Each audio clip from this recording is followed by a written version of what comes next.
लेकिन अभिज्ञान प्रकाश भी हमारे साथ मौजूद हैं। अभिज्ञान, आपने खासतौर से बाकी इलेक्शंस की तो हम बात करेंगे, लेकिन चूंकि हर किसी की नज़र बंगाल इलेक्शन को लेकर है, 2 फेज़ में इलेक्शन को कराना, मैंने पहले भी यही सवाल पूछा था। बंगाल में लॉ एंड ऑर्डर को लेकर के बड़े सवाल खड़े किए जाते रहे और लग रहा था कि कुछ ज़्यादा फेजेस देखने को हो सकता है मिले लॉ एंड ऑर्डर को लेकर के, लेकिन 2 फेज़ में कराने का मतलब आप किस तरीके से देख रहे हैं?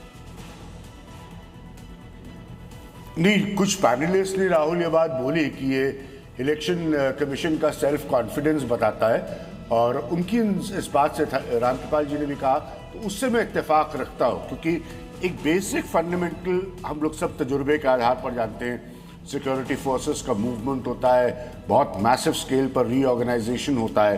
तो 9 तारीख के बाद, 9 अप्रैल के बाद जो अगला बड़ा चुनाव होता की तारीख पड़ रही है पोलिंग की, वो 23 अप्रैल है। तो अब आसाम से देखिए कि मान लीजिए आपको बड़ा मूवमेंट कराना है 9 तारीख को चुनाव हो जाने के बाद आसाम में, पश्चिम बंगाल के एक हिस्से में, तो मेरे हिसाब से मुझे लगता है कि इलेक्शन कमीशन ने इसको देखते हुए अपने समय और अपनी जो लॉजिस्टिक्स है जिसे अंग्रेजी में कहते हैं, उन सबका बंदोबस्त अपने हिसाब से किया होगा, क्योंकि इलेक्शन कमीशन भी इस बात से सचेत होगा कि पश्चिम बंगाल पर हिंसा का इतिहास को देखते हुए बहुत बड़े गंभीर कानून व्यवस्था के आरोप लगे हैं। तो उसके लिए पश्चिम बंगाल का शांतिपूर्ण चुनाव कराना एक बहुत बड़ी चुनौती है, जो मेरे हिसाब से चुनाव आयोग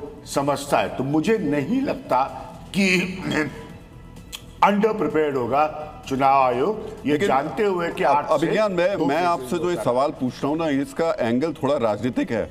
हम बहुत लंबे वक्त से इलेक्शंस को देखते आ रहे हैं, खासतौर से जब हम इस पर पॉलिटिकल चर्चा करते हैं, राजनीतिक बातें करते हैं, तो उसमें एक पार्टी और खासतौर से जो सत्ता में बैठी पार्टी है उस पर हमेशा ये आरोप लगते हैं। हालांकि चुनाव तो चुनाव आयोग कराता है, लेकिन कहा जाता है कि जब जब कॉन्फिडेंस की कमी होती है तब तब फेजेस बढ़ा दिए जाते हैं, ताकि इसका फायदा राजनीतिक तौर पर अपने को मजबूत करने या फिर जहां कमियां हैं उनको दुरुस्त करने में किया जा सके, एक फेज से दूसरे फेज में पहुंचते हुए। तो क्या आपको राजनीतिक, अगर मैं तौर पर बात करूं, ये तो ठीक है चुनाव आयोग की तैयारियां होंगी, फोर्सेस पहुंच जाएंगी, सब कुछ होगा, लेकिन क्या ये कॉन्फिडेंस भी आपको दिखाई दे रहा है कि 2 फेज में ही कराना, इसका मतलब?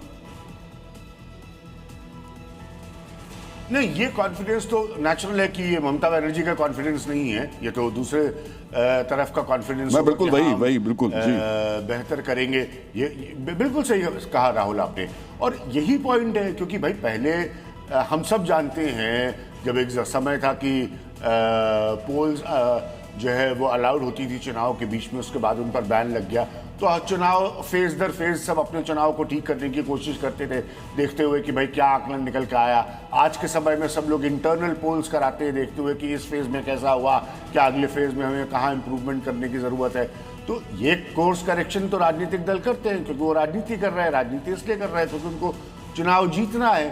तो ये एडवांटेज पॉइंट तो फिर बीजेपी के लिए हुआ कि अगर 2 फेज है, टाइटर इलेक्शन है, तो जो आपका राजनीतिक सवाल है वो फिर बीजेपी के कॉन्फिडेंस को दिखाता है, वो ममता बनर्जी के कॉन्फिडेंस की तरफ नहीं जाएगा।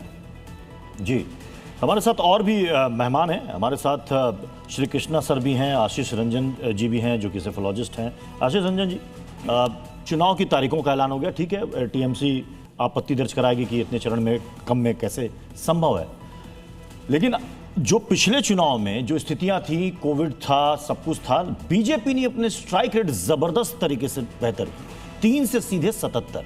ममता बनर्जी बेहतर की, 213 सीटों पर आ गई, वो भी पिछले के मुकाबले बेहतर। इस बार आपको लग रहा है कि समीकरण कुछ इधर से उधर होंगे, कांग्रेस लेफ्ट साथ लड़ेगी या फिर से अलग अलग लड़ेगी, क्या आपको दिख रहा है? देखिए, धन्यवाद। पहली जो बड़ी चीज़ वेस्ट बंगाल से ही शुरुआत किया था, 2 चीज़ें हमें देखना पड़ेगा। ऐतिहासिक तौर पे देखिए तो वेस्ट बंगाल में चुनाव 2 तरफे रहे हैं। फ़र्क यही हुआ है पिछले 7-8 सालों में, खासकर 2018 के पंचायत चुनावों के बाद, वो ये कि जो बेस लेफ्ट के पास हुआ करता था उसका एक बहुत बड़ा हिस्सा बीजेपी के तरफ आ गया, यानी कि जो वाम था वो बेसिकली राम बन गए। और आप जब देखेंगे 2019 के चुनाव में भी कमोबेश तकरीबन 3-4% वोट शेयर का गैप था, लेकिन 2021 के विधानसभा चुनाव में बीजेपी का 2019 के शेयर के आसपास भी थी, 39 था, 38% उनको वोट मिला विधानसभा में, लेकिन टीएमसी अपना वोट काफ़ी जंप करा ली थी और गैप जो था वो 10% था।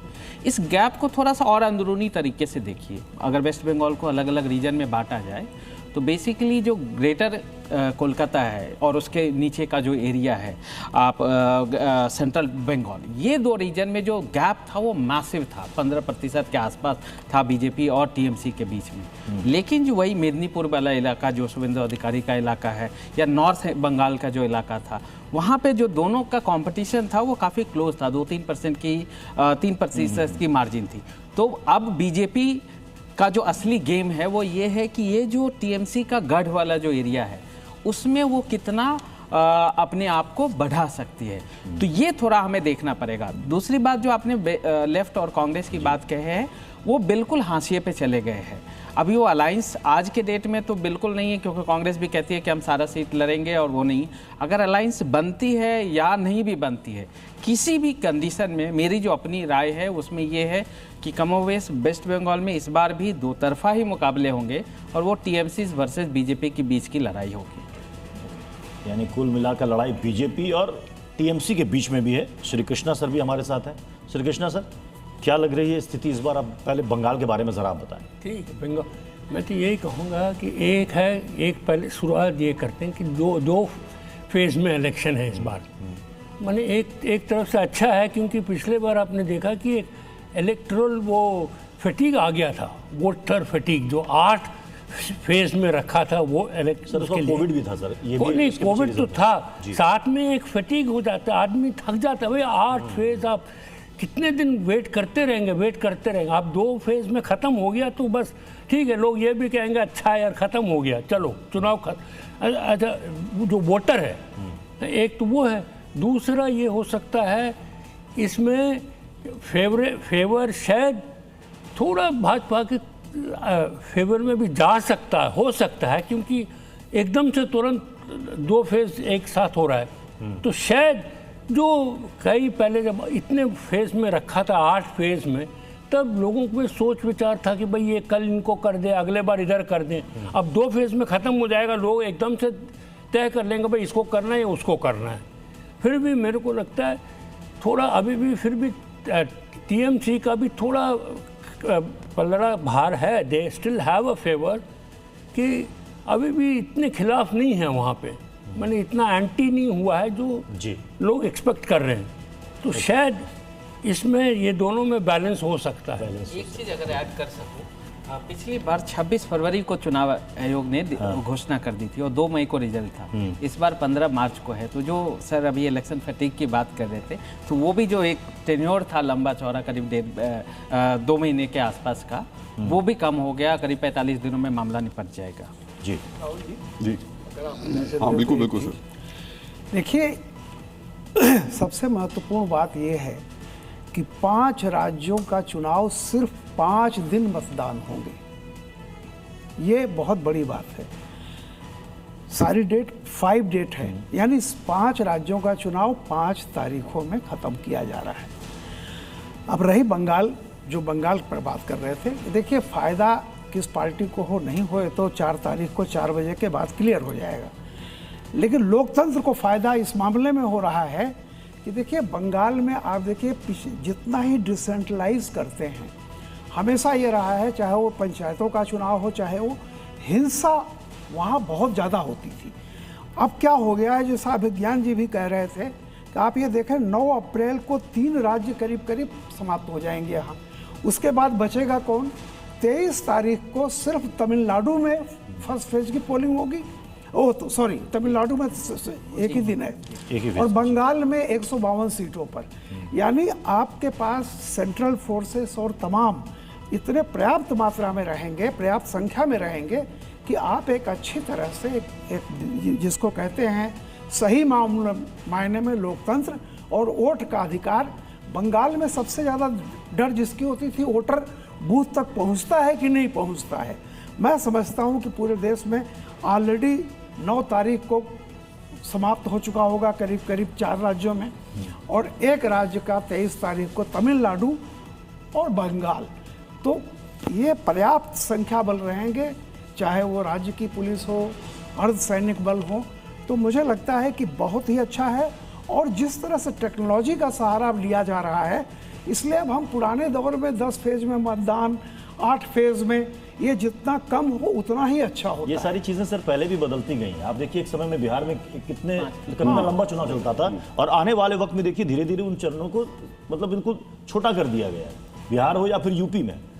मैं एक जी जोड़ना चाहता हूँ इधर, ये जो डेट जो फिक्स किया ना कि मैं एक ही दिन में 3-4 स्टेट में होगा चुनाव, सब शायद एक मैंने लॉन्ग डिस्टेंस, लॉन्ग दूर पे देखा जाए तो ये एक जो है एक्सरसाइज है कि भाई वन नेशन वन वोट, माने एक दिन में सब पूरा देश का चुनाव एक साथ हो जाए, तो ये मिनी एक्सरसाइज कह सकते हैं इसको, एक तरह का विज्ञान सर मिनी एक्सरसाइज। विज्ञान सर कुछ कहना चाह रहे हैं। जी हाँ, बड़ा इंपॉर्टेंट एक क्योंकि पॉलिटिकल सवाल राहुल ने पूछा था, तो उसके एक्सटेंशन में और सब लोग चर्चा कर रहे हैं 2 फेज में चुनाव होने की, और बहुत महत्वपूर्ण है ये चर्चा, क्योंकि ये और भी बहुत इंपॉर्टेंट है राहुल इस बात को समझने के लिए कि विधानसभा की राजनीति में जो भी नतीजे आए, पश्चिम बंगाल की विधानसभा की राजनीति में ये चुनाव बीजेपी को, लोकसभा में तो पहले हो चुका है, बीजेपी को वो जगह देने वाले हैं जो उसको एक लॉन्ग टर्म का प्लेयर बना देगी पश्चिम बंगाल की राजनीति में, जीत हार जिसके भी हो। तो उस लिहाज से भी देखना बहुत इंपॉर्टेंट है कि ये क्या पर्सपेक्टिव पॉलिटिकली प्ले करता है। जैसे किसी ने कहा ना कि आज लेफ्ट और कांग्रेस हाशिए पर है, तो आप ये समझिए कि ये एक नई असेंबली पॉलिटिक्स में इमर्जेंस होगी एक सॉलिड पॉलिटिकल प्लेयर की।